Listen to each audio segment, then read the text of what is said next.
இந்த நாளிலும் ஆண்டவர் நமக்கு கொடுத்த ஒரு அருமையான வார்த்தை, அவருடைய கற்பனைகளை கை கொள்ளுவதே ஆண்டவருக்கு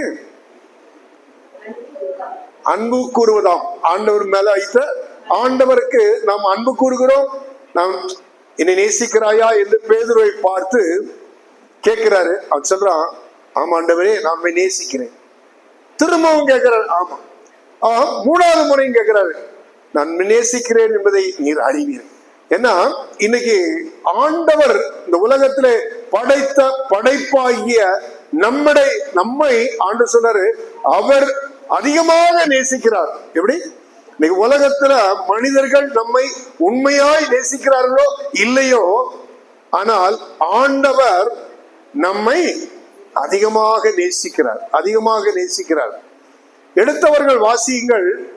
1 யோவான் 5ஆம் அதிகாரம் 3வது வசனம் இப்படியாக சொல்லுகிறது, நாம் தேவனுடைய கற்பனைகளை கை கொள்ளுவதே அவரிடத்தில் அன்பு கூறுவதாம். அவைகளுடைய கற்பனை எப்படிப்பட்டது? பாரமானவைகள் அல்ல. சாதாரணமா இப்போ கொஞ்சம் வயசாகி போச்சு, ஒரு பெரிய எடையை தூக்கிட்டு இந்த படியில ஏற வச்சிங்க, கஷ்டமா இருக்குமா இல்லையா? அதே மாதிரி இந்த ஸ்கூல்ல படிக்கிற பிள்ளைங்களுக்கு, இப்ப இருக்கிற பிள்ளைகளுக்கு இல்ல, நாங்கெல்லாம் படிச்ச போது ஒவ்வொரு தண்டனைகள் கொடுப்பாங்க. இன்னைக்கு சரியா நம்ம ஹோம்ஒர்க் எழுதிட்டு வரலன்னா ஒன்னு என்ன செய்வாங்கன்னா 100 தடவை எழுதிட்டு வாப்பாங்க. ஏன்? ஒரு தடவை எழுதிட்டு வரதான் சொன்னாங்க, நம்ம எழுதிட்டு வரல, அவங்க என்ன செஞ்சிட்டாங்க 100 தடவை. அப்ப இது நமக்கு ஒரு கஷ்டமான காரியம். கொஞ்சம் லேட்டா வந்தாங்க ஸ்கூலுக்கு, லேட்டா வந்தாங்க. அந்த கிரவுண்ட் ஒன்று, பெரிய கிரவுண்ட் இருக்கும், நான் சொல்ற வரைக்கும் சுத்திக்கிட்டே இரு, ஓடு இன்னும் வேகமா. அப்போ நீ என்ன அர்த்தம்? நீ கொஞ்சம் வேகமா வந்திருந்தா உள்ளுக்குள்ள எத்தனை மணிக்கு வந்திருக்கலாம்?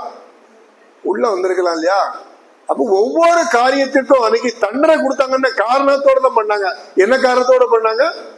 அப்படியாவது அவங்க ஒழுங்கா வரட்டும், ஒழுங்கா செய்யட்டும் அப்படிங்கிறதுக்காக தவிர அவங்கள அடிக்கணும், உதைக்கணும், ஓட வைக்கணுங்கிறது அவங்க வேலை கிடையாது.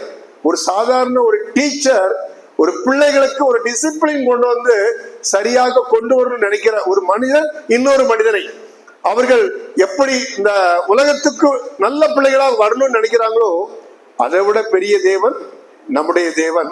அவர் தண்டிக்கிறதுக்காக சொல்லப்படல, இது ஒரு பாரமான காரியம் அல்ல. நம்ம நினைக்கிறோம் இதெல்லாம் நமக்கு பிராக்டிக்கலா நம்ம சொல்லுவோம் இல்லையா, சில சமயத்துல சொல்லுவோம் இல்லையா, காலையிலே எழும்பி ஜெபிக்கணும் அப்படின்னு சொன்னா சிலருக்கு, அந்த ஜெபிக்காதவங்களுக்கு எப்படி இருக்கும்? இது பிராக்டிக்கலா கொஞ்சம் கஷ்டம், அப்படிதானே? காலையிலே ஒரு 5 மணிக்கு வீட்டுல அம்மா எழுப்பி விட்டாங்கன்னா பிள்ளைங்கள் 5 மணிக்கு எழும்பி பழகாதவங்க என்ன சொல்லுவாங்க? கொஞ்சம் இருமா அப்படின்னு சொல்லி 6 மணி 7 இப்படி. இன்னைக்கு ஞாயிற்றுக்கிழமை ஆச்சுன்னா ரொம்ப நேரம் தூங்குறவங்க நிறைய இருப்பாங்க. எப்படி மத்த நாள் ஸ்கூலுக்கெல்லாம் எழுப்பி விட்டு எப்படியோ அடிச்சு பிடிச்சு போயிடுவாங்க. ஆனா ஞாயிற்றுக்கிழமை மட்டும் என்ன செய்வாங்க?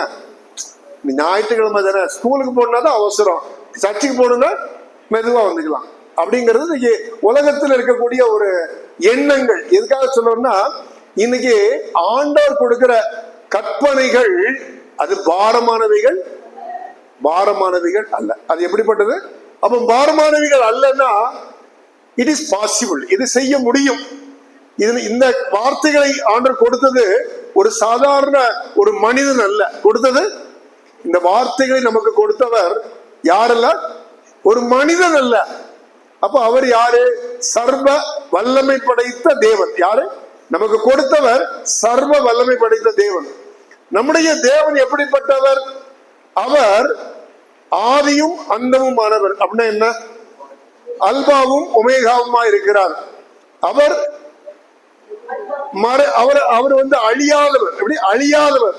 அவர் நம்ம எல்லாம் ஒரு நாள் அழிந்து போவோம், அவர் அழியாதவர், அவர் இருக்கிறவராகவே இருக்கிறார். அப்படிப்பட்ட தேவன் தான் இந்த வார்த்தையை நமக்கு கொடுக்கிறார். அந்த வார்த்தையை கொடுத்து என்ன சொல்றாரு? உங்க வாயில என்ன இருக்கணும்?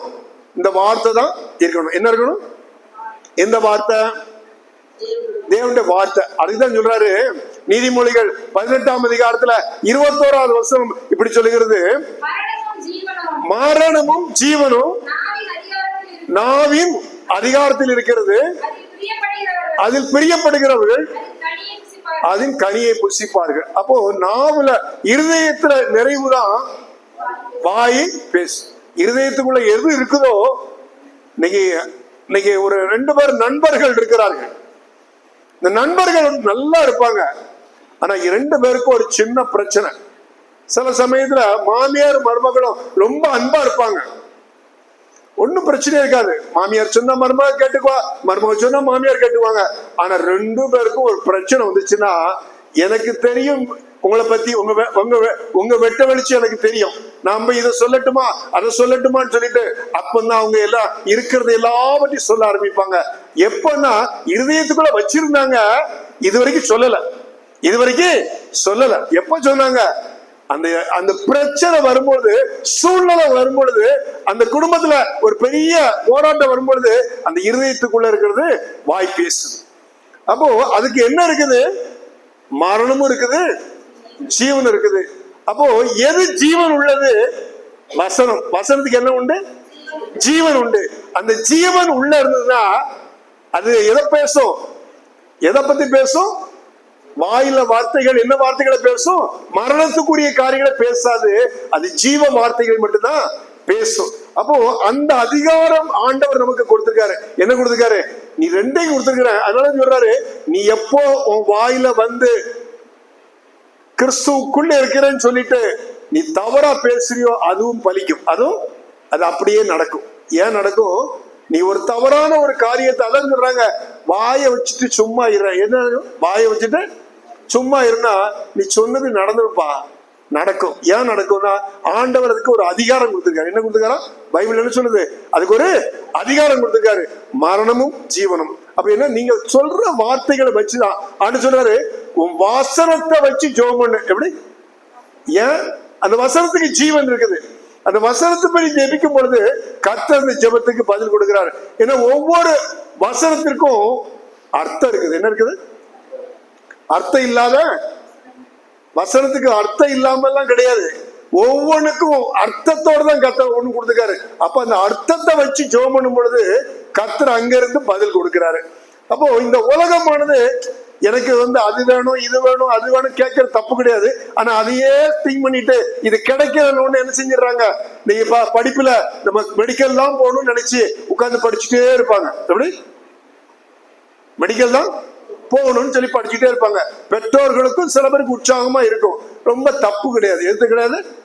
மெடிக்கல் போறதும் தப்பு கிடையாது, நினைக்கிறதும் தப்பு கிடையாது. ஆனால் அதுதான் வாழ்க்கை கிடையாது. எப்படி? அதுதான் வாழ்க்கை கிடையாது. மெடிக்கல் படிச்சாதான் உலகத்துல நீங்க வாழ முடியுமா? இன்னைக்கு அவங்க ஒருவேளை தொண்டு பண்ணணும்னு நினைச்சா, படிக்காதவங்க எவ்வளவோ பெரிய பெரிய தொண்டு நிறுவனங்களை வச்சு தொண்டு பண்ணி நிறைய பேருக்கு நன்மை பயக்கிறாங்க. சில சொல்லுவாங்க, நான் டாக்டரா படிச்சு ஏழைகளுக்கெல்லாம் உதவி செய்ய போறேன். அது உதவி செய்வாங்களோ இல்லையாது பின்னாடி. ஆனா இன்னைக்கு சொல்றது எப்படி? எனக்கு மெடிக்கல் சீட் கிடைச்சா நான் எடுப்பேன். 2 சொல்லுவாங்க, நான் எங்க குடும்பத்துல ஒருவர் கூட டாக்டர் இல்ல, ஒருத்தராது என் பிள்ளைய டாக்டருக்கு படிக்க வைக்கணும் அப்படின்னு சொல்லுவாங்க. நல்லது, அந்த எண்ணங்கள் நல்லதான். எதையுமே பெரிதுபடுத்தாதீர்கள். எப்படி? எதற்கும் முக்கியத்துவம் கொடுக்காதீங்க. வசனத்துக்கு மட்டும்தான் முக்கியத்துவம் கொடுங்க. இந்த வார்த்தைக்கு மட்டும்தான் முக்கியம் கொடுங்க. கர்த்தருக்கு சித்தமா இருந்தா உன்னை டாக்டர் என்ன, IAS என்ன, சீஃப் மினிஸ்டர் என்ன, பிரைம் மினிஸ்டர் ஆக்குவார். அல்லேலூயா. உங்களை உயர்த்தணும்னு நினைச்சா ஆண்டவர் சொல்லாரு. நீங்க ஒரு அருமையான வசனம், எல்லாருக்கும் ஒரு தெரிஞ்ச வசனம், 1 பேதுரு 5ஆம் அதிகாரத்துல 6வது வசனம் இப்படி சொல்லப்பட்டிருக்கும், ஆகையால் ஏற்ற காலத்தில் தேவன் தான் உயர்த்தணும். தேவன் உங்களை உயர்த்தும்படி அவருடைய அடங்கி இரு. என்ன செய்ய? அடங்கி இரு. எடுத்த உடனே நான் யாரையும் பார்க்காதீங்க. இன்னைக்கு சிலர் நினைப்பாங்க, இவங்க எல்லாம் இப்படி இருக்காங்க, அவங்கள மாதிரி நானும் ஆகணும். நினைக்கவே நினைக்காதீங்க. யார மாதிரி? உலகத்துல ஒரு மனிதனை பார்த்து இப்படி நானும் வரணும்ட்டு உங்க இந்த உலகத்துக்குள்ள இருதயத்துக்குள்ள என்ன செய்யாதீங்க? அந்த சிந்தனையே கொண்டு வராதீங்க. மனிதனை பார்க்காதீங்க, மனிதனை கம்பேர் பண்ணாதீங்க. மனிதர்கள் அவர்கள் உயர்வு, இது ஒரு உயர்வு என்று நினைக்காதீங்க. கர்த்தர் உங்களை கொண்டு என்ன செய்யணும் சித்தம் பண்ணியிருக்காரோ அதை கேளுங்க. கர்த்தர் எப்படி நடந்தாரோ அப்படி நடக்க ஒப்பு கொடுங்க. ஆண்டவர் அதான் விரும்புகிறாரு. ஆண்டவர் ஞானத்தை கொடுக்காம இருந்தால் நீங்க கல்வி கற்றுக்கொள்ள முடியாது, படிக்க முடியாது, நீங்க உயர முடியாது. அப்ப அவரிடத்துல ஞானம் வருது. அந்த ஞானத்தை கேட்டீங்கன்னா ஆண்டவர் உங்களை எப்படி உயர்த்தணுமோ உங்களுக்குன்னு ஒண்ணு வச்சிருப்பாரு, அதை கொடுப்பாரு. நீங்க கட்டாயப்படுத்தினா கொடுப்பாரு, அதுல உங்களுக்கு சமாதானம் கிடைக்காது, அதுல சந்தோஷம் கிடைக்காது, அதனால உங்களுக்கு நீங்க நினைக்கிற காரியங்கள் நடக்காது. அப்போ கர்த்தர் உங்களை கொண்டு என்ன செய்யணும்னு நினைக்கிறாரோ அது வாயில என்ன இருக்குது? ஜீவன் இருக்குது, மரணமும் இருக்குது. அது எப்படி வருது? வார்த்தை இருதயத்துக்குள்ள இருந்தா அது ஜீவன் மட்டும்தான், உள்ள வார்த்தை மட்டும்தான் வரும். ஆனா வாய் இருதயத்துக்குள்ள அது இல்லைன்னா என்ன வரும்? மரணத்துக்குரிய வார்த்தைகள் தான் நீங்க பேச ஆரம்பிப்பீங்க. தவறான வார்த்தைகளை பேச ஆரம்பிப்பீங்க. கெட்ட வார்த்தை எப்படி வருது? கோபத்தில் இந்த வார்த்தைகள் எப்படி வருது? தவறான எண்ணங்கள் உங்களுக்குள்ள எப்படி வருது? இருதயத்துல நிறையல, வசனம் நிரப்பப்படல, வசனம் நிரப்பப்படல. வசனத்தை நிரப்புகிறது யாரு வேலை? நீங்களும் நானுங்க. வசனத்தை நிரப்புற வேலை நம்ம வேலை. அதை உள்ள வச்சு அதை எழுதுற வேலை யார் வேலை? அவர் வேலை. நீங்க நிரப்புற வேலை நீங்க பண்ணாதான் அவர் அதை அங்க அப்படி நிறுத்தி வச்சிருப்பாரு, உள்ளே வச்சிருப்பாரு. நீங்க நிரப்பலைன்னா அவர் என்ன செய்ய முடியாது?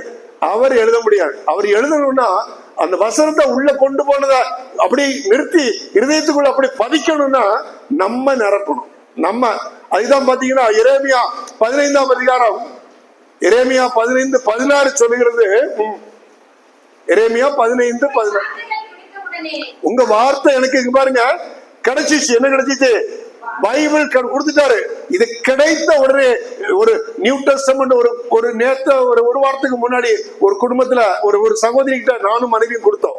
ஒருத்தருக்கு உடம்பு சரியில்லைன்னு பார்க்க போன ஒரு ஆஸ்பத்திரிக்கு பக்கத்துல ஒரு டீ கடை இருந்துச்சு. ஒரு அம்மா அங்க டீ வித்துட்டு இருந்தாங்க. சரி, இவங்களுக்கு கொஞ்சம் பிஸ்கட் வாங்கிட்டு ஒரு நியூ டெஸ்டமென்ட் கொடுக்கலாம்னு சொல்லி அங்க போனோம். அந்த அம்மாவுக்கு குழந்தை இல்லை. நாங்க போய் கொடுத்த உடனே கண்ணுல இருந்து ஒரு மாதிரி ஒரு வித்தியாசமா அழுக வர மாதிரி இருந்துச்சு. ஒரு பதட்டத்தோடு இருந்தாங்க. என்ன சொன்னாங்கன்னா, நீங்க மட்டும் இன்னைக்கு கொடுக்கலன்னா நான் தற்கொலை பண்ணிடணும்னு நினைச்சிட்டு இருந்தேன். எப்படி? இந்த பைபிள் கிடைச்சது அவங்களுக்கு அவ்வளவு சந்தோஷம். நான் உடனே அவங்களுக்கு சங்கீதம் 127:4 எடுத்து அவங்களை வாசிக்க சொன்னேன். பிள்ளைகள் கர்த்தர் நீ கேளுங்க, கர்த்தர் கொடுப்பாரு, கர்த்தர் கொடுப்பாரு, கர்த்தர் கொடுப்பார். அப்போ ஆண்டவர் தான் கொடுக்கிறது. யார் நம்மளால எதுவுமே இந்த உலகத்துல எதையுமே நம்மளால சாதிக்க முடியாது.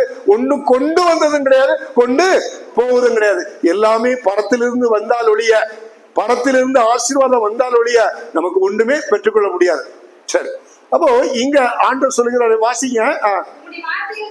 உம்முடைய வார்த்தைகள் எனக்கு கிடைத்த உடனே அத இன்னைக்கு நிறைய பேர் பைபிள் நம்ம கையில கொடுத்துட்டாரு. எப்படி? ஆண்டவர் என்ன செஞ்சிட்டாரு? பைபிள் கொடுத்துட்டாரு. ஆனா என்ன செய்யறோம்? ஷெல்ஃப்ல வைக்கிறவங்க இருக்கிறாங்க, தலகட பக்கத்துல வச்சிருக்கிறவங்க இருக்கிறாங்க. ஒரு சில சபைக்கு போனா கொஞ்சம் பேர் பைபிள் எட்டு வருவாங்க, கொஞ்சம் பேர் பைபிள் எட்டு வர மாட்டாங்க. கொஞ்சம் பேர் மொபைல் எடுத்து ஆன் பண்ணி அதுல வசனத்தை பார்ப்பாங்க. இப்படி ஒரு கேரக்டர் இருக்குது. ஆனா இங்க என்ன சொல்றாரு? உட்கொள்ள வேண்டும். என்ன செய்யணுமா? உட்கொள்ள வாசிங்க, வாசித்து இருதயத்துக்குள்ள கொண்டு போங்க, இருதயத்துக்குள்ள கொண்டு போங்க. அப்படி உட்கொண்டேன். அந்த வார்த்தை உள்ள போக போக போக போக ஒரு மனிதனுக்குள்ள என்ன வருது? ஒரு சந்தோஷம் வர ஆரம்பிக்குது. என்ன வருது? ஒரு சந்தோஷம். ஏன்? இவன் அது வரைக்கும் துக்கமா இருந்திருக்கிறான். எப்படி? அது வரைக்கும் அவ துக்கமா இருந்திருக்கிறா. அது வரைக்கும் மனதுல கொஞ்சம் பாரத்தோடு கொண்டு இருக்கிறாங்க. அது வரைக்கும் அவங்களுக்கு உள்ளத்துல துக்கம் இருந்துருக்குது. அதுக்கு உள்ள கிடைச்ச உடனே ஒரு விடை கிடைச்சிச்சு, ஒரு விடுதலை கிடைச்ச ஒரு சந்தோஷம், ஒரு நம்பிக்கை வந்துருச்சு. இப்ப சொல்றாங்க, எனக்கு கிடைத்த உடனே எனக்கு என்ன இருந்துச்சு? சந்தோஷமும் என் இருதயத்திற்கு என்ன செஞ்சிருச்சு? அவன் இருதயத்துக்குள்ள கவலையா சொல்லுவாங்க இல்லையா, ரொம்ப கவலையா இருந்த ஐயா வந்தாங்க, கொஞ்சம் பேசுனாங்க, ஒரு வசனத்தை சொன்னாங்க ஐயா, சொல்லிட்டு ஜெபம் பண்ணிட்டு போன உடனே எல்லா பாரம் போயிடுச்சு. எப்படியா? ஐயா வீட்டுக்கு வந்தாரு, தேவ மனுஷன் வந்தாரு. ஐயா ஒரு பைபிள் எடுத்து வசனத்தை வாசிக்க சொன்னாரு. அவர் சொன்ன வசனம் எனக்கு தெரிஞ்ச வசனம் தான். ஆனா ஐயா வாசிக்க சொல்லும் பொழுது அந்த வார்த்தை இருதயத்துக்குள்ள போறோம்னா என் கவலை எல்லாம் போயிடுச்சு, என் துக்கம் எல்லாம் போயிடுச்சு. ரொம்ப இப்ப சமாதானமா இருக்கிறேன். நான் ஒரு வாரமா தூங்கவே இல்லை. இன்னைக்குதான் ஐயா வந்துட்டு போன மாதிரிதான் தூங்குறேன். ஏன்? அந்த இருதயத்துக்குள்ள அந்த வார்த்தைகள் கிடைத்த உடனே நான் அதை உட்கொண்டேன். அது எனக்கு சந்தோஷமும் இருதயத்துக்கு மகிழ்ச்சி. அப்ப எதுக்காக ஆண்டவர் சொல்றாரு? இந்த கற்பனை நமக்கு கொடுத்திருக்கிறாரு. அதை கை கொள்ளுகிறவருக்கு ஆண்டவர் மேல நம்ம உண்மையாகவே அன்பு வைத்திருக்கிறவர்கள் என்று சொல்லப்படுகிறது. எப்படி அன்பு வைத்திருக்கிறவர்கள்? அப்ப இது பாரமான ஒரு காரியம். நான் சொல்ற காரியம் உங்களுக்கு பாரம் இல்ல என்று ஆண்டவர் சொல்றாரு. எப்படி? இது கஷ்டமான காரியம் இல்ல. இந்த வேதத்தை கொடுத்துட்டேன், ஆனா என்ன செய்யக்கூடாது? என்ன செஞ்சிடக்கூடாது? ஒரு சமயம் ஒருத்தர் எனக்கு சொல்லல, இது மாதிரி ஒரு பிரசங்கத்துல ஒரு காரியத்தை சொன்னார். தன்னுடைய வாலிப வயதுல பிள்ளை 12th படிச்சிச்சு. 12th படிச்ச உடனே காலேஜுக்கு சேர்க்கும் பொழுது அந்த பிள்ளையுடைய சூட்கேஸ்ல எல்லா திங்ஸ் வச்சுட்டு ஒரு பைபிளை வச்சுட்டு அந்த பைபிளுக்குள்ள நிறைய ரூபா நோட்டை, 500 நோட்டு அதெல்லாம் நிறைய வச்சு உள்ள வச்சு நல்ல ஜிப்பு போட்டு உள்ள வச்சுட்டாங்க. அப்போ அந்த பிள்ளை கையில கொடுத்த அப்பா அம்மா கொடுத்த ரூபாலாம் முடிஞ்சு போச்சு. முடிஞ்சு போன உடனே அந்த பிள்ளை ஒரு கடிதம் எழுதிச்சான். அம்மா, அப்பா, நீங்க கொடுத்த பணம் எல்லாம் இந்த 2 மாசம் எல்லாம் நான் எனக்கு செலவுக்கு சரியா போயிடுச்சு. இப்ப எனக்கு என்ன வேணும்? பணம் வேணும். ரொம்ப அர்ஜென்டா அனுப்புங்க. இல்லைன்னா எனக்கு யார்ட்டையும் நான் பணம் கேட்க முடியாது. நான் ஏதாவது ஈவினிங்ல ஒரு ஸ்நாக்ஸ் வாங்க முடியாது, ஒரு பேனா வேண்டாம் வாங்க முடியாது, ரொம்ப அர்ஜென்ட் அப்படின்னு போய் கடிதம் எழுதாராம். அந்த அம்மா ஒரு கடிதம் எழுதினாங்களா, மகளே, நாங்க உனக்கு எல்லாம் பார்த்துட்டேன், உனக்கு என்ன செய்யறேன்? பைபிள் படிமா. என்ன செஞ்சாங்களா? பைபிள் படிமா, நீ பைபிள் படி, கர்த்தர் உனக்கு தருவார் அப்படின்னு சொல்லி அனுப்பிச்சிட்டாங்க. அந்த பிள்ளைக்கு பார்த்துச்சான் அம்மா மேல கோவம். என்ன? நான் ரூபா கேட்டா எங்க அம்மா என்ன செஞ்சாங்க? பைபிள் எடுத்து படிங்கிறாங்க. என்ன செய்யறாங்க? நான் கேட்டது ரூபா, எங்க அம்மா என்ன செஞ்சாங்க? பைபிள் எடுத்து படின்னு சொன்னாங்க. திருப்பி இந்த பிள்ளை எழுதிட்டான், இனி நீங்க ரூபா அனுப்பி வைக்கல, என் மகளா நீங்க பார்க்க முடியாது, நான் என்ன பண்ணுவேன்னு தெரியாது, உங்களுக்கு எனக்கு எந்த உறவு இல்லை அப்படின்னு சொல்லிட்டு என்ன பண்றாங்க? திருப்பியும் அந்த பிள்ளை எழுதுது. அந்த அம்மா பார்த்துட்டு சொல்றாங்களா, நீ போய் அம்மா நீ பைபிள் படிமா, நீ பைபிள் படிமான்னு சொல்லி திருப்பி திருப்பி அந்த வரிசையா எழுதுறாங்க. அந்த பிள்ளை கோவத்துல அந்த பைபிள் எடுத்து தூர போடலாம்னு சொல்லிட்டு எடுத்துதான். உள்ள இருந்து ரூபாயா? எதுக்குன்னா அம்மா கொடுத்த நாள்ல இருந்து பைபிளையே தொடல. எதை தொடுவாங்க? வேற எதை தொடுவீங்க? படிக்க மாட்டீங்க, அது வேற விஷயம். வேற எதை தொடுவீங்க? Mobile phone. எப்படி? இன்னைக்கெல்லாம், அன்னைக்கு மொபைல் போன் இல்லாத காலம், ஆனா இன்னைக்கு எப்படி? இன்னைக்கு எல்லாருக்கும் மொபைல் இருக்குது. யாருக்கு? எல்கேஜி படிக்கிற பிள்ளையில இருந்து மொபைல் வச்சிருக்கிறாங்க இல்லையா? ஏன்னா அந்த பிள்ளைகள்கிட்ட மொபைல் கொடுத்தா தான் அம்மா சும்மா ஃப்ரீயா இருக்க முடியும். அம்மா ஃப்ரீயா இருக்கணும்னா பிள்ளைகிட்ட மொபைல் இருக்கணும். ஏதோ ஒண்ணு பாட்டு போட்டுட்டு அந்த பிள்ளை என்ன பண்ணுது? இப்போ மொபைல் அப்படிங்கிறதுக்கு அது அப்படியே கையை காட்டிட்டு இருக்கோம். நீங்க ஆஃப் பண்ணிட்டு போனா ஆரம்பிச்சிடும். ஏன்னா அதுக்கு மொபைல் இருந்தா அதுக்கு வாழ்க்கையில அம்மா வேண்டாம், அப்பா வேண்டாம், பாட்டி வேண்டாம், யாருமே வேண்டாம். யாரு வேணும்? நீங்க அப்படி நம்ம வளர்த்துட்டோம். பிள்ளையை நடத்த வேண்டிய வழியில நடத்தாது, முதிர் வயதிலும் விடாதுக்கும் சொல்லி எழுதி வச்சிருக்கிறாரு. ஆனா நம்ம என்ன பண்ணிட்டோம்? தப்பா நடத்திட்டோம், தப்பா கொண்டு போகுது. இப்போ ஐயா 6th கிளாஸுக்கு போயிடுச்சு, மொபைல் தான்ப்பா உட்கார்ந்து படிச்சு, எப்ப பார்த்தா படிக்க மாட்டேங்கிறா.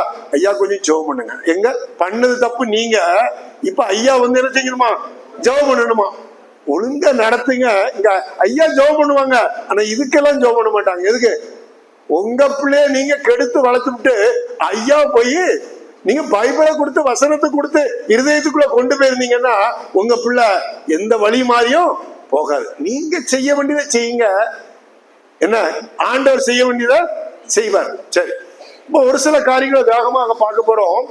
1 தீமோத்தேயும் முதலாம் அதிகாரம் 5ஆம் வசனத்துல ஒரு அழகா ஒரு அருமையான காரியத்தை கொடுத்திருக்கிறாரு.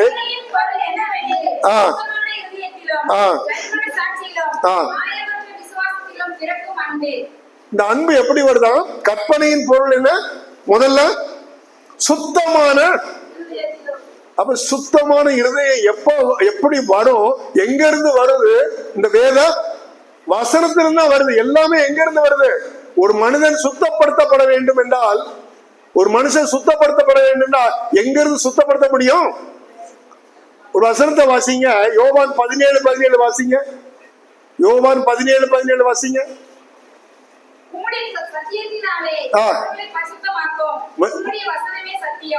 அப்போ வசனம் ஒரு மனிதனை என்ன பண்ணுது? அப்ப சுத்த மனசு ஒரு மனிதனுடைய வாழ்க்கையில ஒரு இருதயம் சுத்தம் ஆகணும்னா அதுக்கு என்ன தேவைப்படுது? வேத வசனம். அதுக்கு என்ன வேணும்? வசனம். வசனம் இல்லை என்றால் ஒண்ணுமே இல்லை வாழ்க்கையில. ஒரு அம்மா அடிக்கடி பிரசங்கத்தில் சொல்லுவாங்க, வசனம் இல்லைன்னா வசனம் தான். அப்படி வசனம் இல்லைன்னா வசனம்னா எனக்கு தமிழே தெரியாது. எப்படி சின்ன பிள்ளைகளுக்கு வசனம்னா தெரியுமா? தெரியுமா?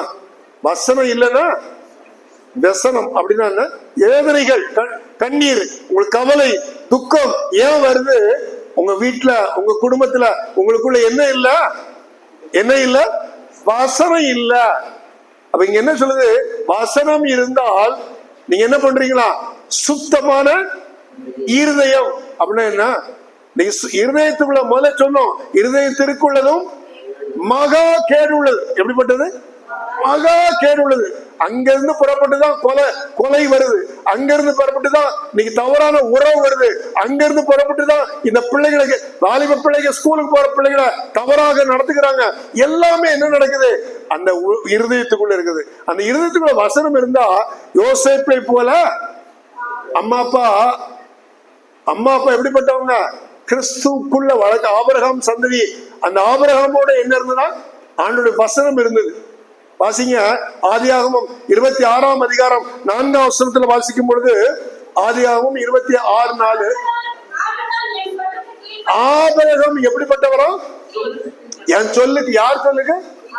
ஆண்டவர் சொல்லுக்கு கீழ்ப்படிந்து என் விதிகளையும் என்னெல்லாம் நமக்கு பைபிள் பிரகாரம் பார்க்கும்போது இந்த கற்பனையை எப்ப கொடுத்தாங்கன்னா மோசேயின் நாட்கள்ல கொடுத்தாங்க. அப்ப இவருக்குள்ள எப்படி போச்சுன்னா, ஆண்டவர் எப்பொழுது யாரு கூட பேசுகிறாரோ அப்பொழுதெல்லாம் அந்த அவர் பரலோகத்திலிருந்து கொடுக்கிற மன்னா இந்த வசனம் தான். இந்த வசனத்தை எல்லாம் என்ன செஞ்சிருவாரு?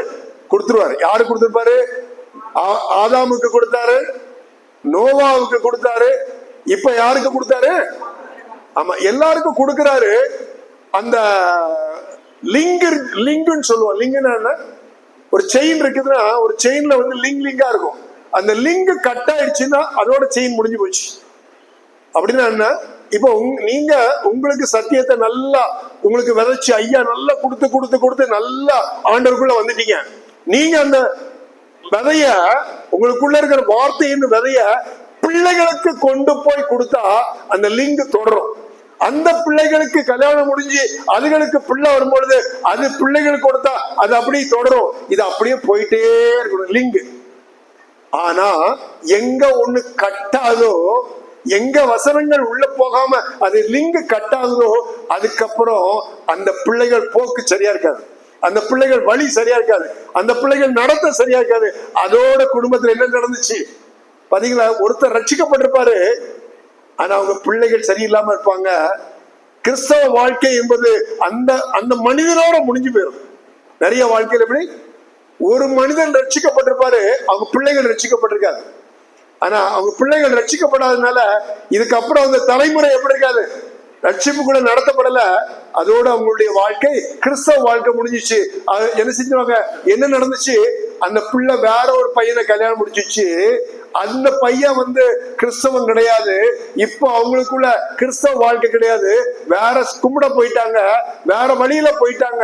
இப்போ அவங்க வாழ்க்கை என்ன இல்ல?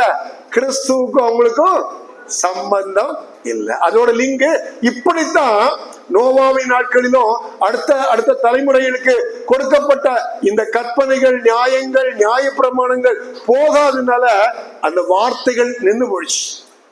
புரியுதா?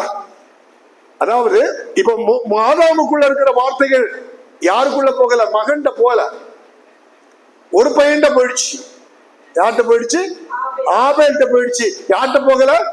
காயின்கிட்ட போகல. காயின்கிட்ட போகிறதுனால அவன் கொலைகாரன் ஆயிட்டான். நோவாவின் காரியங்கள் இருக்கும்போது அது பிள்ளைகள்கிட்ட சரியா போகல.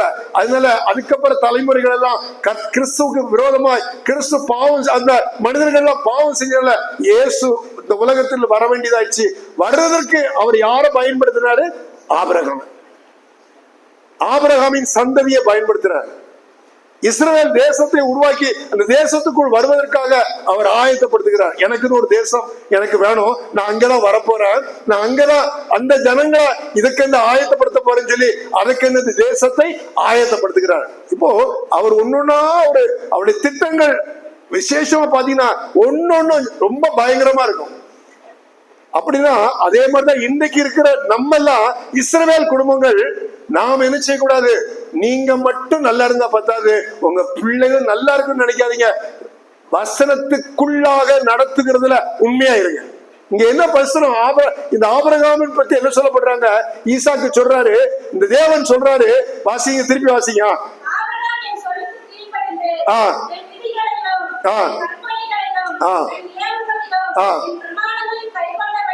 கை கொண்டபடியினால். யாரு?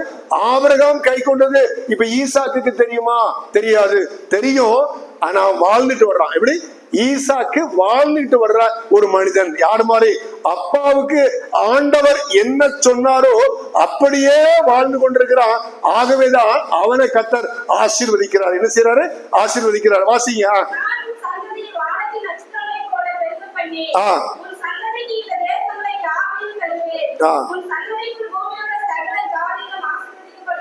போதும். இப்போ அவனுக்கு இப்ப சொல்லப்பட்ட நாள்ல பாத்தீங்கன்னா இஸ்ரேல் தேசம் கிடையாது. என்ன கிடையாது? சொல்லப்பட்ட நாளுல இஸ்ரேல் தேசம் கிடையாது. அவன் சொல்லப்பட்ட நாளுல அவனுக்கு ஒரு இடம், பெரிய சொந்தமான இடம் கிடையாது. நாடோடிகள். என்னது? நாடோடிகள். இன்னைக்கு எங்க இருப்பான்? இந்த ஊர்ல அமலேக்கியர்கள் துரத்தி விட்டா அடுத்த ஊர்ல போய் இருப்பான். பஞ்சம் வந்தா வேற ஊர்ல இருப்பான். இப்படிதான் ஊர் சுத்திட்டு இருந்தான். ஆனா உனக்கு சொல்றாரு, நீ கால் வைக்கிற இடம்லாம் உனக்கு உன் சந்ததிக்கு கொடுப்பேன். யாரு கொடுப்பேன்?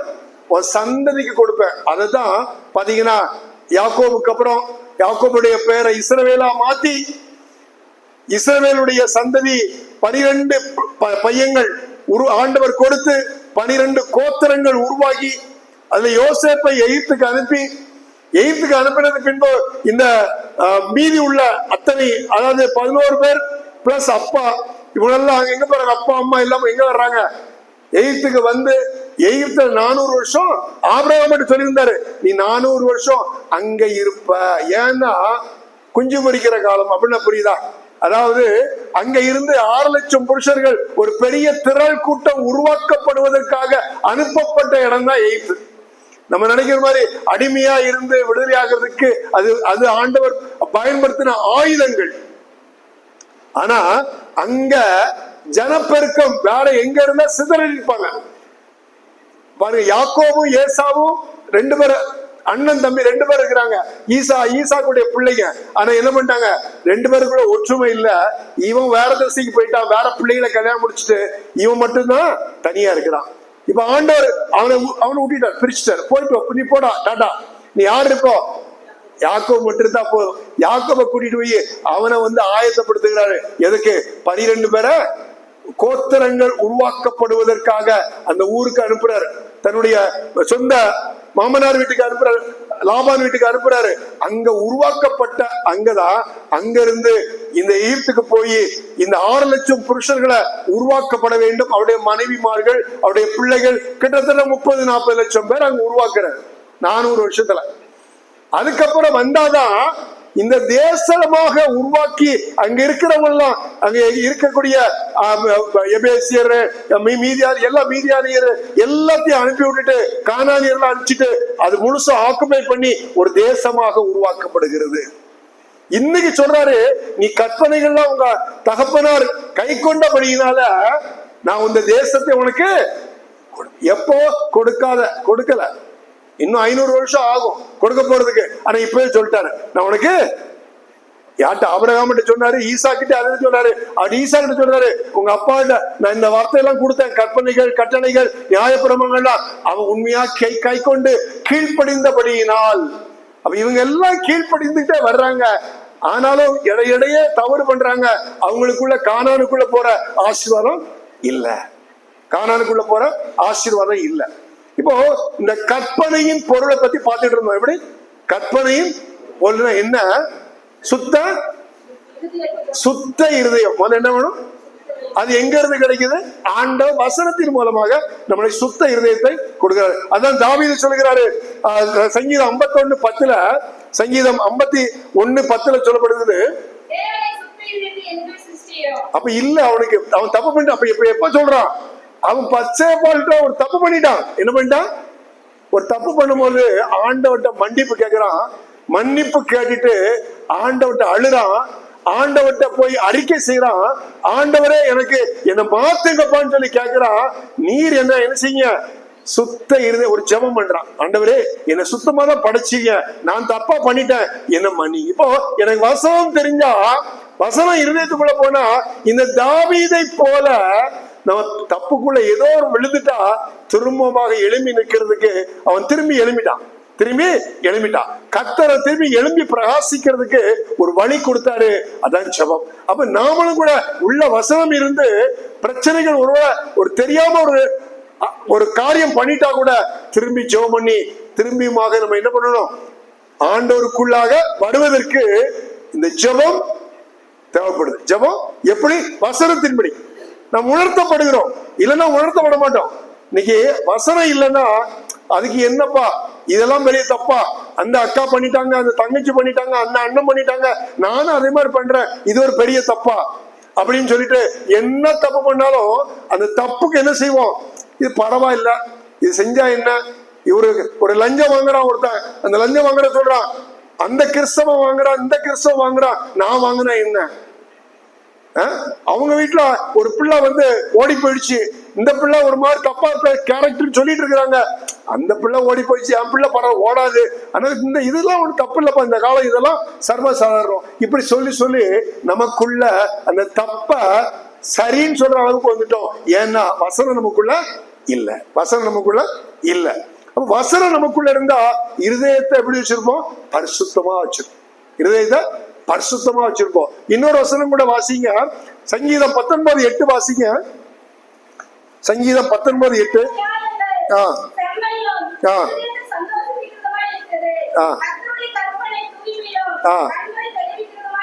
அது தூய்மைப்படுத்துகிறது. எப்படி? நம்மளை தூய்மைப்படுத்துகிற ஒரு பரிசுத்தமான கண்கள் தான் இச்சைகளை உருவாருது. எப்படி? கண்ணில் இருந்துதான் இருதயத்துக்குள்ள பாவத்தை தூண்டுது. ஒரு பாவம் உருவாக்கப்படுகிறதுக்கு முதல்ல எங்க பாவம் வருது? அப்படிதானே? சிம்சோனுக்கு சொல்றான், என் கண்ணை வச்சு பார்த்தப்பா, அந்த பொண்ணு ரொம்ப எழுதப்பட்டிருக்குது, கண்ணுக்கு அழகா இருக்கிறான். எப்படி? அங்க இருந்து ஆரம்பிச்சிச்சு. அப்ப ஒரு மனிதனுக்குள்ள பாவம் எங்க இருந்து உருவாகுதுன்னா கண்ணுக்கு ஒரு கடுக்கன் போடுன்னு சொல்லி பசங்க என்ன பண்றீங்க? கண்ணுக்கு ஒரு கடுக்கன் போட்டிருக்க. அப்போ இதெல்லாம் எதுக்கு கர்த்தர் எழுதி வைத்துட்டாருன்னா, இந்த கண்ணுக்கு கடுக்கன் என்ன? வசனம். இந்த வசனம் என்ன கடுக்கன் உள்ள இருந்துச்சுன்னா அது என்ன செய்யாது? அந்த பாவத்துக்குள்ள போகாது. அப்போ இந்த வார்த்தை உள்ள இருந்தா பாவம் உள்ள இருக்க பரிசுத்தமா வாழ்வோம். இதான் கற்பனையின் பொருள். இப்ப ரெண்டாவது ஒரு காரியத்தை பாக்குறோம், நல்மனச்சாட்சி. என்னது நல்மனச்சாட்சி? நான் சொல்லுவாங்க, இவனுக்கு மனச்சாட்சிய வித்துட்டாங்கப்பா. எப்படி? நான் எவ்வளவு உதவி செஞ்சேன், என்கிட்ட இருந்து எப்பெல்லாம் இதெல்லாம் வாங்கிட்டு போனா, என்னை பத்தி இந்த மாதிரி ஒரு வார்த்தை சொல்லியிருக்கிறான் பாரு. எப்படி? இன்னைக்கு நிறைய பேர் சொல்றது, நம்ம கிட்ட சில பேர் பல உதவிகள் பெற்றிருப்பாங்க, ஆனா இன்னைக்கு கொடுக்க முடியாத சூழ்நிலையா இருக்கும். இன்னைக்கு இல்லப்பான்னு சொல்லியிருப்பாங்க. ஒன்னு இல்லாத பொல்லாதுதான் நம்மளை பத்தி எரிசிச்சுவாங்க. இவர் அங்க அதை சம்பாதிப்பாரு, இப்படி பண்றாரு, அப்படி பண்றாரு எல்லாம் சொல்லி மற்றவங்கள்ட்ட பேரெல்லாம் வேணும்னு கெடுத்துக்கிட்டே இருப்பாங்க. எதுக்கு? அவனுக்கு மனச்சாட்சி இல்லை. இங்க நல்மனச்சாட்சி அப்படின்னா இன்னும் அடுத்த ஸ்டேஜ் நல்மனச்சாட்சி. இன்னைக்கு உலகத்துல கர்த்தருடைய வசனம் உள்ளவங்க ஒரே ஒரு முறை ஒரு உதவி பெற்றிருந்தா விட வாழ்க்கை முழுசு செய்ய மாட்டாங்க, மறக்கவே மாட்டாங்க. அது மனிதனுக்கு மனிதன் இருக்கலாம், ஆனால் கர்த்தரையும் மறக்க மாட்டாங்க. எப்படி? ஆண்டவர் இல்லாம இந்த உயிர் இல்லை, அப்படிதானே? 2 நாளைக்கு முன்னாடி நினைக்கிறேன் டிவியில பாத்துட்டு இருக்கிறேன், ஒரு நியூஸ்ல காட்டுறான். பெங்களூர்ல நினைக்கிறேன், ஒரு ஜவுளி கடையில எல்லாரும் ஒரு 4-5 பெண்கள் கீழே உட்கார்ந்து பட்டு புடவையோ ஏதோ வாங்கிட்டு இருக்காங்க. ஒருத்தர் வந்து அவரும் உட்கார்ந்து எல்லாத்தையும் காட்டிட்டே இருக்காரு. இப்படி நல்லா அப்படி தம்பா உட்கார்ந்துட்டு இருந்தவரு திடீர்னு குனிஞ்சாரு. குனிஞ்சுக்கிட்டே இருக்காரு. எப்படி குனிஞ்சவர் எத்தனை பேர் பாத்தீங்கன்னு தெரியல. அந்த டைம்ல நான் சாப்பிடுற நேரத்துல கொஞ்ச நேரம் ஆன் பண்ணும்போது கரெக்டா அந்த நியூஸ் வந்துச்சு. அப்படி குனிஞ்சாரு. அவர் அப்புறம் தட்டுறாங்க, எழும்பல. உடனே அந்த அம்மாக்கள் எல்லாம் சேர்ந்து பக்கத்துல ஒரு பையன் அவன் இன்னொரு செட்டுக்கு காட்டிட்டு இருந்தான், அவனை கூப்பிட்டாங்க. அவன் வந்து அவரை அப்படி தோல்லாம் முடிச்சுக்கிட்டு தான் அப்படியே இருக்காரு. உடனே தூக்கிட்டு போயிட்டாங்க. நியூஸ்ல போட்டிருக்காங்க, அந்த உட்கார்ந்த முடிய அவருடைய மூச்சு, அந்த மூச்சு நீங்க சுவாசிக்கல, ஆண்டவர் மூச்சை கொடுத்து சுவாசிக்க வைக்கிறார். எப்படி? புரியுதா? இந்த சுவாசம் இருக்கிற வரைக்கும் தான், இந்த சுவாசம் இருக்கிற வரைக்கும் தான் பேச முடியும். இந்த சுவாசம் இருக்கிற வரைக்கும் தான் வாழ முடியும். இந்த சுவாசம் இருக்கிற வரைக்கும் தான் உலகத்துல நமக்கு ஜீவன் உண்டு, நம்ம வாழ்க்கை உண்டு. நம்ம இந்த உலகத்துல நான் பெரியவன் நீ பெரியவன் சொல்லிட்டு இருக்கிறோம், ஆனா நம்ம யாரும் பெரியவங்க இல்ல. யாரும் பெரியவங்க இல்ல. அவரை தவிர பெரியவர் யாரும் இல்ல. அவரை உள்ள மகத்துவமானவர் வேற யாரும் இல்ல. அவரை விட இந்த உலகத்துல சர்வ வல்லமை படைத்தவர் யாரும் கிடையாது. நம்ம மண்ணான மனிதர்கள். நம்ம யாரு? மண்ணான மனிதர்கள். அப்போ ஆண்டவர் இந்த உயிரை கொடுத்துக்காரு இல்லையா? இன்னைக்கு உயிரோடு கூட இருக்குது. எப்படி? அவருடைய ஆண்டுடைய கிருபை, ஆண்டவருடைய கிருபை. அந்த கிருபையா இருக்கிற நமக்குள்ள இந்த வசனமாகிய நமக்கு வந்தா நம்ம எப்படி இருப்போமா? நல்மனச்சாட்சியோட எதுக்கு எடுத்தாலும் யாரையும் குற்றப்படுத்த மாட்டோம். எப்படி? யாரையும் குறை சொல்ல மாட்டோம். யாரு மேல நமக்கு ஒரு வெறுப்பு வராது. யாரு மேலும் ஐயா நிறைய பேர் இன்னைக்கு நேற்று ஒரு சகோதரன் நாங்கள் இந்த கிதியோனுக்காக பேசிட்டு இருக்கும்போது சொன்னாரு, அவர் இன்னொரு மெம்பர், அவருடைய சொந்தக்காரர், அவர் சபைக்கு வர்றவர். அவர் ஒரு குறிப்பிட்ட ஒரு காரியம் சொன்னாராம், இந்த கமிட்டியில வந்து இவங்களெல்லாம் வைக்காதீங்கன்றாராம். இவர் அப்படிலாம் சொல்ல முடியாது, இது சபையில ஒரு ஒழுங்கு இருக்குது அப்படின்னு ஒண்ணு எந்திரிச்சு போயிட்டாராம். சபைக்கே வரலையாம். அப்படியா? சபைக்கு இவர்கிட்ட இருந்து பல உதவி பெற்றவர் தான் அவர். எனக்கு தெரியும் எதுக்கு சொல்லவர்னா, ஒரு மனச்சாட்சியே இல்லாதவர்கள்.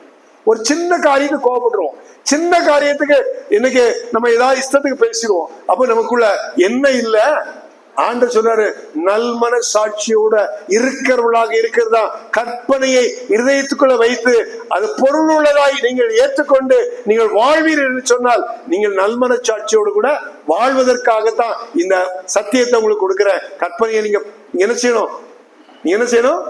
கை கொள்ளணும். கற்பனைகளை கை கொள்ளணும். அப்போ ஆண்டவர் எதிர்பார்க்கிறாரு நம்ம எப்படி இருக்கணுமா? எபிரேயர் 13:18 சொல்லுது. எபிரேயர் 13:18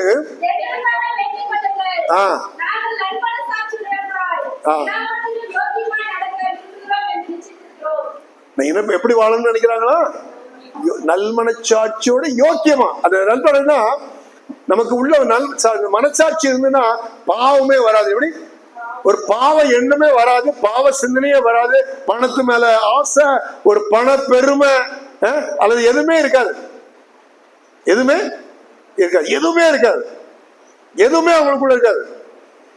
நான் சில போதகர்கள்லாம் பார்த்திருக்கிறேன், போன் எடுத்து அடுக்க மாட்டாங்க, ஒரு திருப்பி பேச மாட்டாங்க, கேட்டா பிஸிம்பாங்க. பிஸியா இருக்கலாம், இல்லைன்னு சொல்ல.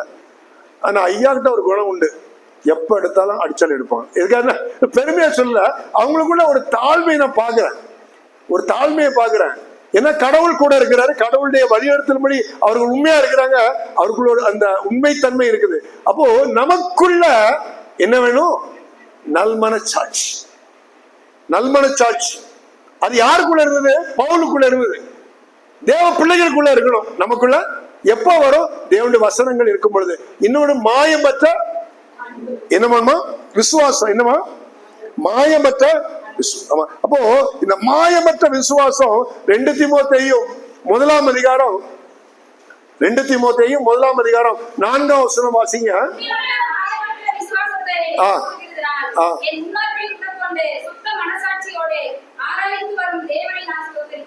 ஆண்டவர் எப்போ இன்னைக்கு விசுவாசம் இல்லாத சந்ததியேங்கிறார். எப்படி பயம் ஏற்படுது? அந்த ஒரு சூழ்நிலை யாருக்கு வருது? சீஷனுக்கு வருது. ஆண்டவர் படகுல இருக்காரு. ஆனா இவங்களுக்கு என்ன சொல்றாங்க? ஐயரே, நாங்க மடிந்து போகிறோம், உங்களுக்கு கவலை இல்லையா? போட்ல பயங்கர இது என்ன வருது? அலை, புயல் வருது. அவங்க ரொம்ப அந்த புயலை கண்டு பயந்துட்டாங்க. அவங்க தொழிலே மீன் பிடிக்கிற தொழில் தான். அவன் இப்படிலாம் பல முறை பார்த்துட்டான். ஆனா இன்னைக்கு அதை விட பயங்கரமா இருக்குது. இப்ப என்ன செய்யறான்? ஐயரே, தூங்கிட்டு இருக்கிறீங்கப்பா, நாங்க மறிச்சு போறோம், உமக்கு அதை பத்தி கவலையே இல்லையா? அற்ப விசுவாசிகளே, ஏன் பயப்படுங்க? அற்ப விசுவாசம். அப்ப இங்க இந்த விசுவாசம் வருவதற்கும், அந்த விசுவாசம் எப்படிப்பட்ட விசுவாசம்? மாய்மாலமா இல்ல, அதாவது ஒரு மாய தோட்டத்துல இல்ல. நல்லா இருந்தா விசுவாசிப்பேன். எப்படி? எனக்கு பிரச்சனை இல்லாம இருந்தா விசுவாசிப்பேன். ஆனா பிரச்சனை இருந்தா என் விசுவாசம் எங்க போயிடும்? பணத்துக்கு மேல, மனுஷன் மேல, டாக்டர் மேல, இப்படி எல்லாம் போயிடும். இப்படி எதுக்கு மேல போயிடும்? அல்லது உலகத்துக்கு மேல. நீங்க எங்க இருக்காது? ஆண்டவர் மேல இருக்காது. அப்ப ஆண்டவர் என்ன எதிர்பார்க்கிறாரு? ஒரு மாயமற்ற விசுவாசம். மாயமற்ற விசுவாசம்னா எந்த விதத்திலும் ஐயாட்ட நல்லா பேசிக்கிட்டு போயிட்டீங்க, வீட்டுல போய் அழுகிறது. எப்படி? இங்க வந்து ஒரு ஜெபம் பண்ணி விட்ட உடனே ஒரு ஐயா, நான் இனிமே கவலைப்பட மாட்டேன், இல்ல இயேசு எனக்கு எல்லாம் பாத்துக்குவாரு, அவர்தான், அவரால முடியும் தெரியா அப்படின்னு சொல்லுவாங்க. வீட்டுல போய் எங்கேயா போன் அடிச்சு அக்காட்ட அழுகிறது, இங்க அழுகிறது. திருப்பி உங்களுக்குள்ள விசுவாசம் ஓடி போயிடும். என்ன விசுவாசம் இருக்காது. அதுதான் அப்ப ஆண்டு சொல்றாரு, உனக்கு எப்படி சூழ்நிலை இருந்தாலும், அலைகள் வந்தாலும், துன்பங்கள் வந்தாலும், பிரச்சனைகள் வந்தாலும், கஷ்டங்கள் வந்தாலும், எதற்கு என்ன செய்யக்கூடாது? நீ பயப்படாம ஆண்டவர் மேல விசுவாசம் உள்ளவனாய், விசுவாசம் உள்ளவனாய் நீ இருக்கும் பொழுதுதான் இந்த கற்பனைங்க நீங்க என்ன செய்றீங்க? பொருள், அந்த பொருளுடைய அர்த்தம் அதுதான். எது?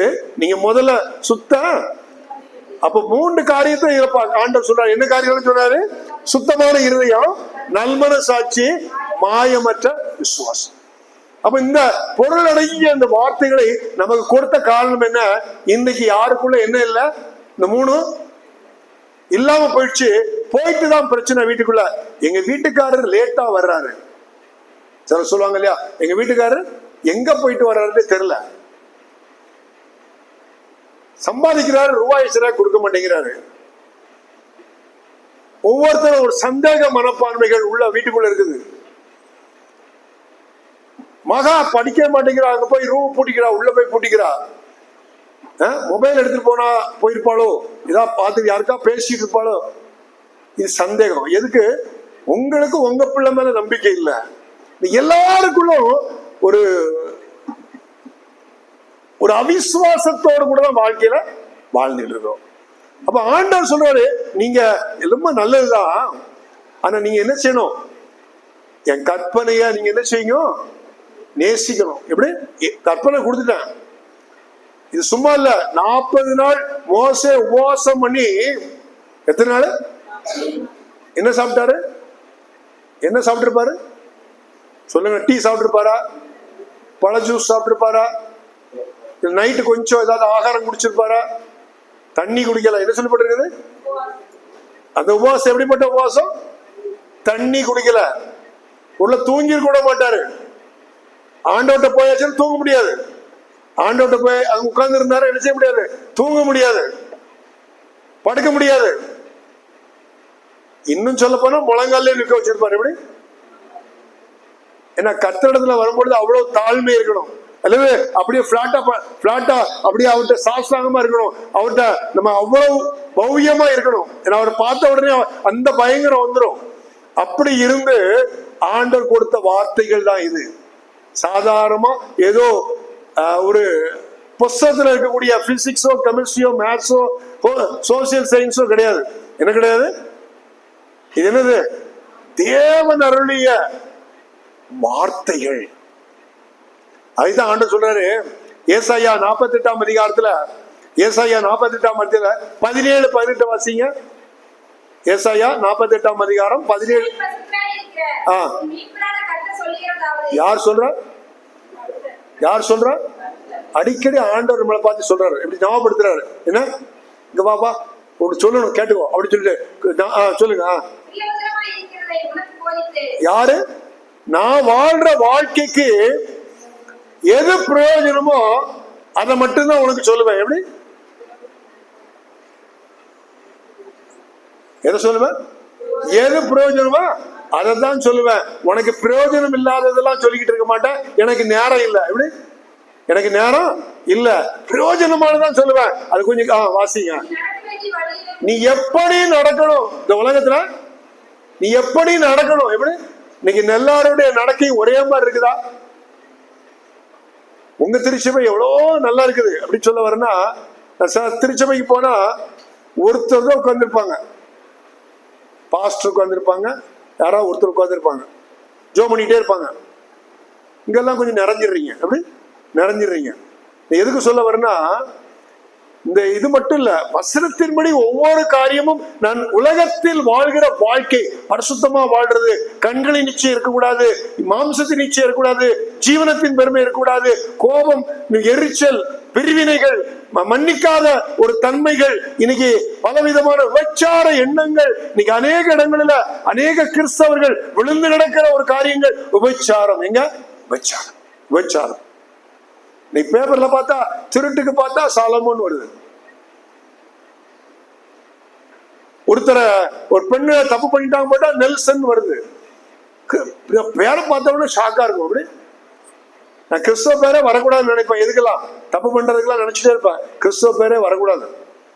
ஆனா சில சமயத்துல வந்துருது. ஆண்டவர் எவ்வளவு வேதனைப்படுவார்.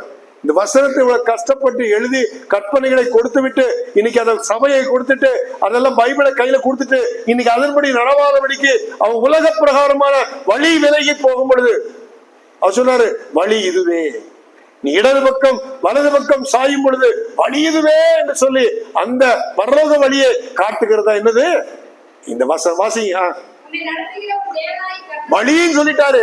நடத்தும் போது என்னன்னா, ஒரு வயசு பிள்ளை இருக்குது, கொஞ்சம் ஆடி ஆடி கீழே தொப்பு தொப்புன்னு உழுது. நடந்து தொப்புன்னு உழுன்னு சொல்லுவீங்களா? கொஞ்சம் பிடிச்சி அந்த பிள்ளை ஹெல்ப் பண்ணுவீங்களா? இல்ல சில பேர் போடி நான் மொபைல் பார்த்துட்டு இருக்கிறேன், நீ என்ன அது உளுந்தா விழுந்து கிடக்கு அப்படின்னு விட்டுருவீங்க. இப்போ உள்ள பெற்றோர்கள் அப்படின்னு நினைக்கிறேன். அப்படியா? முறைக்கிறீங்க? அப்படியா?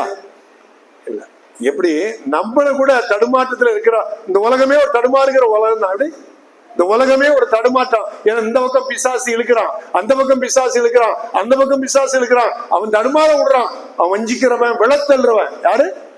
பேலன்ஸ் அப்படி தள்ள விடுவான், அதான் விளத்தல்றவன். அப்ப அப்படிப்பட்ட அந்த சாத்தான் இருக்கிற இந்த இடத்துல என் கைய பிடிச்சி நான் உனக்கு துணையா இருக்கிறேன், நீ பயப்படாத, நான் கூடவே வர்றப்பா என்று சொல்லுகிறவர் தான் இயேசு. சொல்லுங்க. என்ன சொல்றாரு? என் கற்பனைகளை யார பார்த்து சொல்றாரு?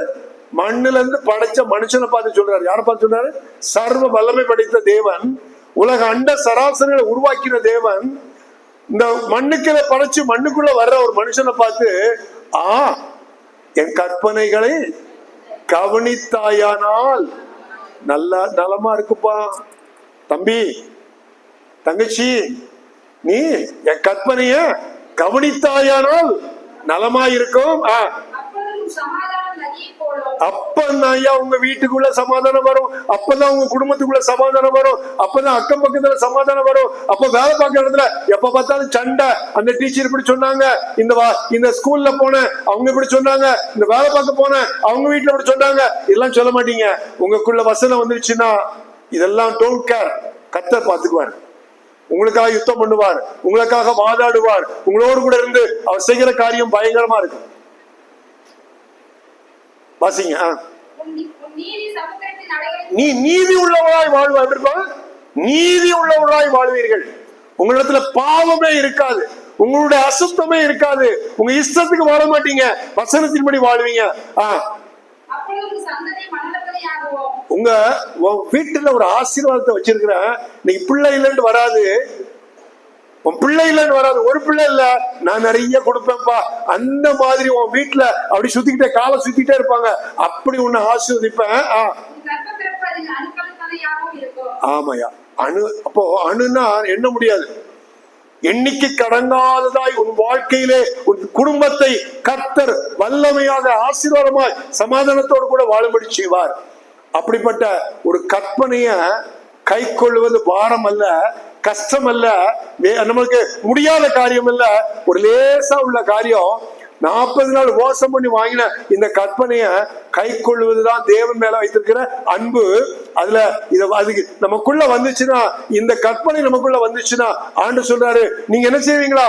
நீங்க சுத்தமான இந்த இருதயத்தை தான் ஆண்டவர் பாக்குறாரு, வேற எதையும் ஆண்டவர் இந்த உலகத்துல வாழ்ற நம்ம இருதயத்தை பாக்குறாரு. இருதயத்துல இருக்கிறது வாய் பேசுது, அந்த இருதயத்தை கெடுக்கிறது கண்ணு, இருதயத்தை கெடுக்கிறது சிலருடைய இன்பமான வார்த்தைகள் உள்ள போகுது, யாராவது சண்டை போடுற கோபமான வார்த்தைகள் உள்ள வருது, இதெல்லாம் இருதயத்துக்குள்ள போகுது. இந்த இருதயத்தை சுத்தமா வச்சுக்கணும், இருதயத்தை பாதுகாத்துக்கணும். இருதயத்துக்குள்ள தப்பு பண்ணாத, இருதயத்துக்கு டெஸ்ட் பண்றதுக்கு இன்னைக்கு டாக்டர் நிறைய வந்துட்டாங்க. ஆனா அவருக்கு இது தெரியாது. எது தெரியாது? உங்க பாவமோ இச்சையோ அசுத்தமோ. ஆனா ஆண்டவருக்கு தெரியும், அவரை இருதயத்தை ஆராய்ந்து அறிகிறவர். எப்படிப்பட்டவர்? ஆராய்ஞ்சு பாக்காரு. இல்ல நீ தப்பு இல்லைன்னு சொன்னாலும், இல்ல இதெல்லாம் உள்ள இருக்குது, என்ன சொல்லுவாரு? இதெல்லாம் இன்னும் இருதயத்துக்குள்ள வச்சிருக்கிறா, இன்னும் தூக்கி போடு, இதெல்லாம் தூக்கி போடு. அப்போ அவர் இருதய சுத்தமா நல் மனச்சாட்சியோடு, ஒரு மனச்சாட்சியே இல்லாதவன் வாழ்றதில்ல, ஒரு நல் மனச்சாட்சியோடு, அது மாதிரி மாயமற்ற விசுவாசத்தோடு ஆண்டவர் வருகைக்கு நம்மளெல்லாம் ஆண்டவர் கூட்டிட்டு போனோம். எங்க கூட்டு போனோம்? எங்க கூட்டு போனோம்? நம்மள வருகைக்கு கூட்டிட்டு போகணும். அப்ப வருகைக்கு கூட்டிட்டு போகணும்னா நம்ம எப்பவுமே என்ன செய்யணும்? அதுக்கு தான் ஆயத்தமா இருக்கணும். ஆண்டவர் வருகை சீக்கிரமா இருக்குது அப்படின்னு சொல்லப்பட்டிருக்குது. நிறைய காரியங்கள் முடிஞ்சிச்சு. தமிழ்நாட்டுல சென்னை பட்டணத்துல இப்போ நாய்களை பிடிச்சு வச்சு சிப்பு போட ஆரம்பிச்சிட்டாங்களாம். எப்படி என்ன போடுறாங்க? நாய்க்கு தனியா போடுறாங்கன்னு சொல்லி இப்ப நம்ம கேட்டுட்டு இருக்கோம். யாருக்கு நியூஸ்ல வருது? என்ன பண்ணுது? சிப்ப எங்க போடுறாங்க? அப்படித்தான் மிருகத்துக்கு தான் டெஸ்ட் பண்ணுவாங்க. இப்ப தமிழ்நாட்டுக்குள்ள வந்துருச்சு. எங்க வந்துருச்சு? இந்தியாவில், உலகங்கள்ல பல இடங்கள்ல மனுஷனுக்குள்ளும் போட்டிருக்காங்க. கடைசி காலத்தின் அடையாளத்தின் ஒரு முடிவுக்குள்ள வந்துட்டோம். நம்ம இப்ப எப்படி வாழ்றோம்? நான் இப்ப லேட்டஸ்டா அப்படின்னு சொல்லிட்டு நினைக்காதீங்க, இல்ல சயின்டிஸ்டா நினைக்காதீங்க. அல்ல உலகத்துல நான் ஒரு இப்ப இருக்கிற இந்த உலகத்துல இப்படி இல்ல, இது நேற்றும் இன்றும் மாறாத ஒரு சத்தியம். இது அவர் கொடுத்த அன்னையிலிருந்து இன்னைக்கு வரைக்கும் இந்த சத்தியம் இன்னும் நாட்கள் கடந்து போனாலும் இது மாறவே மாறாது. சயின்ஸ் மாறலாம். நேற்று வரைக்கும் நடந்து போயிருப்பீங்க, இன்னைக்கு பைக்ல போவீங்க, இன்னைக்கு பைக்ல போயிருப்பீங்க, நாளைக்கு கார்ல போயிருப்பீங்க, நாளைக்கு விமானத்துல போவீங்க, இதெல்லாம் இருக்கட்டும். ஆனா எது மாறினாலும் இது இந்த வார்த்தைகள் மாறாது. இந்த வார்த்தைகள் தான் இருதயத்துக்குள்ள வச்சுக்கணும். நம்மளும் மாறக்கூடாது. நம்மளும் உண்மையா கர்த்தருக்கு பிரியமா மாயமற்ற ஒரு நல்மனசாட்சியோட விசுவாசத்துல அது மாயமற்றவளா இருந்து அந்த எப்படி சுத்த இந்த இருதயத்தோட வாழ்ந்தா கர்த்தர் சிவரு நம்மை ஒரு நாள் வரும் பொழுது அந்த கற்பனையின் மேல் அவர் நம்ம அன்பு வைத்திருக்கிறபடினால யாரெல்லாம் அவர் மேல அன்பு வச்சிருக்கிறாங்களோ அவரை மட்டும் அவர்களை மட்டும் எல்லா கண்களும் மூடி செவிக்கலாமா? பரலோக